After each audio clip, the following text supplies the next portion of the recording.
मैं रविंदर और आप देख रहे हैं हमारा चैनल अलूर पाठशाला। देखो वनपाल वन रक्षक के लिए जो हमने आपके लिए फ्री कोर्स चला रखा है उसमें राजस्थान की ज्योग्राफी हमने स्टार्ट कर रखी है, जिसमें से हमने 2 टॉपिक आपको पढ़ा दिए हैं और तीसरा टॉपिक जो नेक्स्ट वीडियो में हम बनाएंगे। लेकिन आज जो हम पढ़ेंगे राजस्थान कल्चर का एक पार्ट है जिसे राजस्थान का तालाब हम पढ़ेंगे। राजस्थान के तालाब से जितने भी क्वेश्चन आज तक पूछे गए हैं और पूछे जाने की संभावना है, सारा कुछ मैं आपको एक ही वीडियो के अंदर बता दूंगा। देखो इस टॉपिक में हम आज क्या पढ़ने वाले हैं, तो राजस्थान के प्रमुख तालाब पढ़ेंगे। क्या पढ़ेंगे? प्रमुख तालाब पढ़ने वाले। देखो इनको मैं आपको ट्रिक से बताऊंगा और डिटेल से बताऊंगा कि याद करने की सबसे लंबी या अच्छी ट्रिक कौन सी है। तो देखिए, सबसे पहले एक सागर है अपना, या हम तालाब भी बोलते हैं, गैप सागर। कौन सा है? गैप सागर। देखो ये गैप सागर जो है ये डूंगरपुर में स्थित है। कहाँ पर है? डूंगरपुर में स्थित है। अब इसके निर्माण की बात करें तो निर्माण इसका करवाया था गोपीनाथ ने। किसने करवाया था? गोपीनाथ ने इसका निर्माण करवाया था। इसमें हमको खास कुछ ऐसी जानकारी नहीं मिलती, लेकिन क्वेश्चन ये इम्पोर्टेंट है, ठीक है, क्योंकि आज ये पेपरों में ज़्यादातर पूछे जाते हैं। नेक्स्ट है अमर सागर। अमर सागर, या हम इसे गजरूप सागर भी कहते हैं। क्या कहते हैं? गजरूप सागर। गजरूप सागर ये जो है कहाँ पर है? ये अपना पड़ता है जैसलमेर के अंदर। कहाँ पर है? जैसलमेर के अंदर है।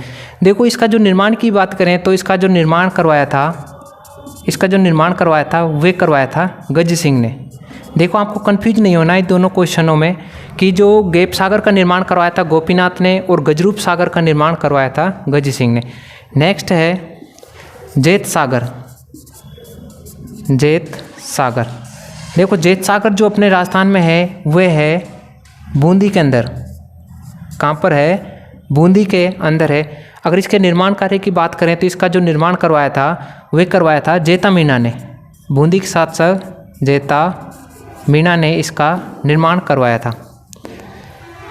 अब इसके बाद नेक्स्ट एक सागर और है जो कि बहुत इंपॉर्टेंट है, पेपरों में पूछा भी जाता है, नागर सागर। कौन सा है? नागर सागर। देखो नागर सागर भी कहाँ पर है? ये बूंदी में स्थित है। और इसका जो निर्माण कार्य है जो करवाया था उस शासक को बहुत ही ज़्यादा बार पेपरों में पूछा गया है। उस जो शासक का नाम था, उस शासक का नाम है चंद्रभान कंवर। चंद्रभान कुंवर।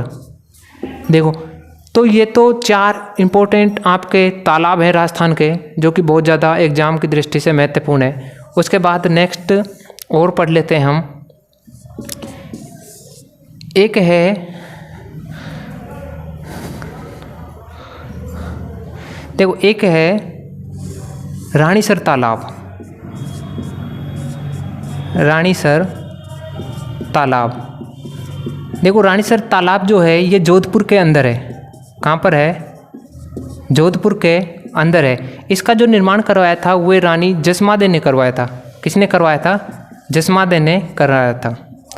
रानी जसमादे। रानी जसमादे द्वारा रानी सर तालाब का जो निर्माण करवाया था जोधपुर में, वो रानी जसमादे ने ही अपने ही नाम पर करवाया था। नेक्स्ट है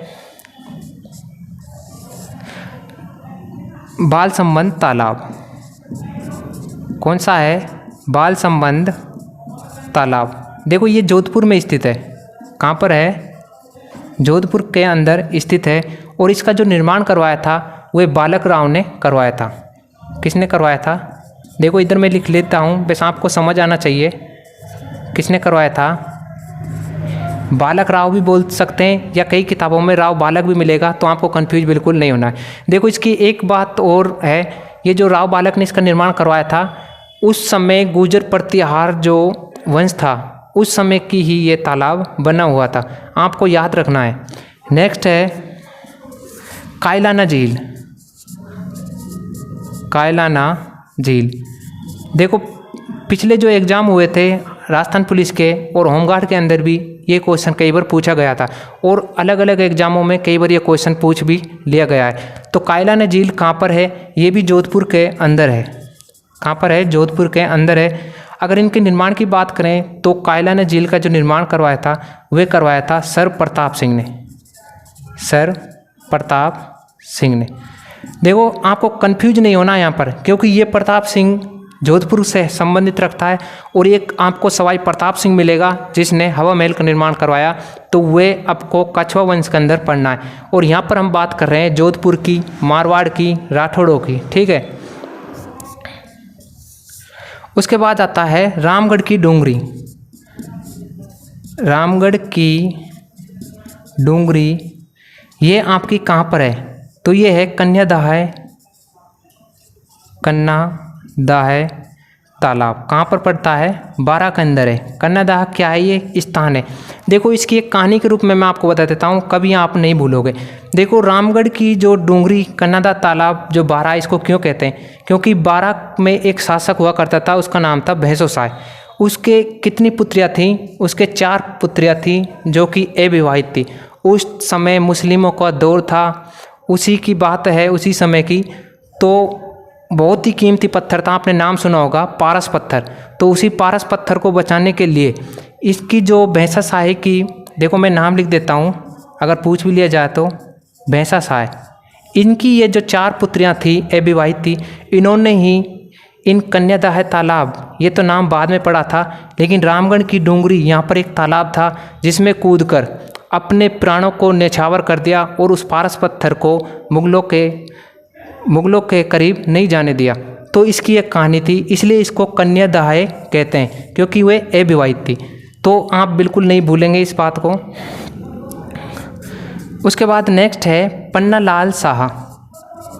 पन्नालाल साहा का तालाब। अब देखो पन्नालाल साहा का तो तालाब ये कहाँ पर है? ये खेतड़ी झुंझुनू के अंदर है। कहाँ पर है? खेतड़ी झुंझुनू के अंदर है। देखो इसकी भी एक बहुत बड़ी विशेषता है, वो हमको याद रखनी है। जैसे कि पन्नालाल साहा का तालाब का जो निर्माण करवाया था, वे करवाया था पन्नालाल ने ही अपने नाम पर करवाया था। पन्नालाल ने ही अपने नाम पर इसका निर्माण करवाया था। इसके बारे में एक विशेषता आपको और याद रखनी है, क्योंकि जो पन्नालाल साहा का तालाब है, इसके किनारे महल थे। तो उन्हीं महलों में जो रामकृष्ण परमहंस समाज की जो स्थापना की थी विवेकानंद ने, स्वामी विवेकानंद जी ने, वही इन्हीं तालाबों में, तालाब के जो किनारे महल थे उन्हीं में ये ठहरे थे। तो आपको बिल्कुल भी परेशान नहीं होना है। और इसके बाद लास्ट है तालाब शाही। तालाब शाही ये कहाँ पर पड़ता है? ये पड़ता है बसेड़ी धौलपुर के अंदर। कहाँ पर पड़ेगा? बसेड़ी धौलपुर के अंदर पड़ेगा। और इसका जो निर्माण करता है वे कौन है? इसका निर्माण करवाया था सुलेह खां ने। किसने करवाया था? सुलेह खां ने इसका निर्माण करवाया था।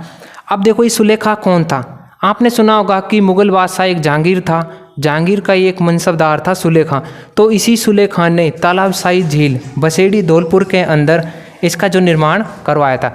तो मैं आशा करता हूँ आज का जो टॉपिक था राजस्थान के कल्चर का, राजस्थान के जो प्रमुख तालाब हैं, इनको मैंने जो पेपरों की दृष्टि से महत्वपूर्ण है, मैंने एक ही वीडियो में कवर करने की कोशिश की है।